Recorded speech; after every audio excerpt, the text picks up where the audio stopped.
দুনিয়াতে যখন কোনো স্ত্রী কোনো স্বামীর সাথে খুব খারাপ বিহেভ করে, আছে না ভাই?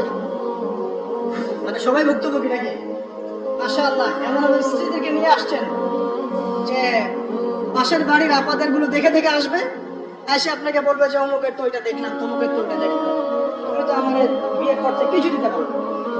ঠিক আছে, এরকম যখন হয় তখন জান্নাতে তার যে হুর আছে, ওই মুসলিম ব্যক্তির জন্য জান্নাতে যে হুর নেইন আছে, ডাগর ডাগর চোখওয়ালা, ওই হুর নেইন অদৃশ্যভাবে বলতে থাকে এই মেয়েকে উদ্দেশ্য করে, তুমি ওকে কষ্ট দিও না, তুমি ওকে কষ্ট দিও না, কারণ সে তোমার কাছে কয়েকদিনের মেহমান মাত্র, অচিরেই সে আমাদের কাছে চলে আসবে।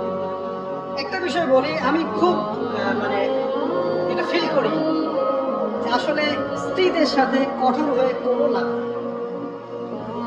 বিয়ে তো করে ফেলেছেন, এখন বিয়ে করানো যত সহজ, মুক্ত হওয়া এত সহজ না।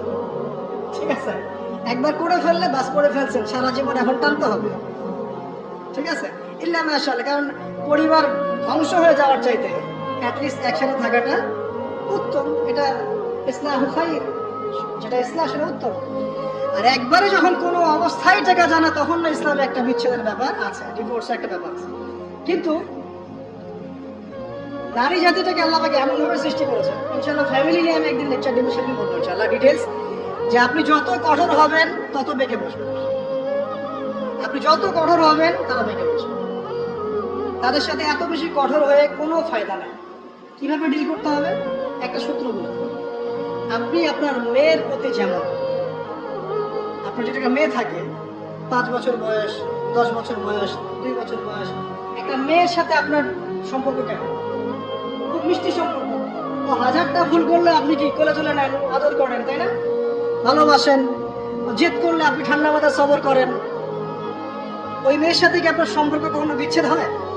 হয় না। কিন্তু মেয়েরা অনেক জ্বালাতে পারে, ছোট বাচ্চা 8-10 বছর, 5 বছর খুব জ্বালাচ্ছে, কিন্তু আপনি কিন্তু সবর করেন, আপনি ওর চাহিদা পূরণ করেন, ওকে কিনে দেন, এটা কিনে দেন, ওটা কিনে দেন, বুঝান, হ্যাঁ আদর করেন। এইভাবে যদি আপনি স্ত্রীর সাথে থাকতে পারেন, আপনি ফ্যামিলি লাইফে হ্যাপি।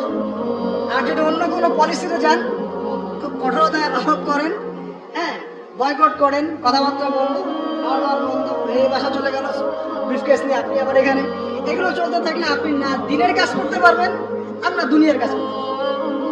তো এখানে সবর ছাড়া কোনো নসিহত নেই, সবরই সবর, ধৈর্যের চূড়ান্ত পরীক্ষা দেওয়া লাগবে এখানে। আর দুনিয়াতে যদি এভাবে একটু কষ্ট করে চলতে পারেন, জান্নাতে হুর অপেক্ষা করছে। ঠিক আছে, তো একটা নসিহত করলাম, আপনার স্ত্রীর সাথে মেয়ের মতো করে মেশেন। আপনার মেয়ের সাথে আপনি যেমন, আপনার ছোট্ট ছেলে সন্তানের সাথে আপনি যেমন, এভাবে একটু ডিল করেন, তাহলে দেখবেন যে আপনি স্ত্রী মাশাআল্লাহ ওর চেয়ে ভালো মানুষই থাকবে না, এবং তার কাছে আপনার চেয়ে ভালো কোনো মানুষই থাকবে না।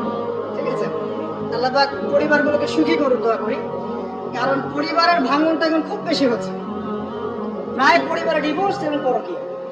এখান থেকে দূরে থাকতে হলে আমাদেরকে কিছু ইসলামিক মোটিভেশন দরকার আছে। আল্লাহ পাক আমাদেরকে বোঝার তৌফিক এনায়েত করুন, আমিন। এক পরিবারের ব্যয় সাধ্যমতো করুন। শেষের 2টা নবীজি বলেছেন, আদবের লাঠি উঠিয়ে নিও না। আদবের যে লাঠিটা আছে, এটা পরিবার থেকে উঠিয়ে নিও না, কারণ পরিবারের শাসন বলে একটা কথা থাকতে হবে।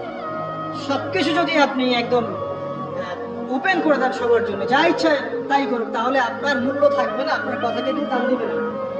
আপনি বই ছাড়াবেন, পরিবারের মধ্যে অশ্লীলতা, ফাহেসা, বেপরদামি, দুনিয়াদারি ঢুকে যাবে।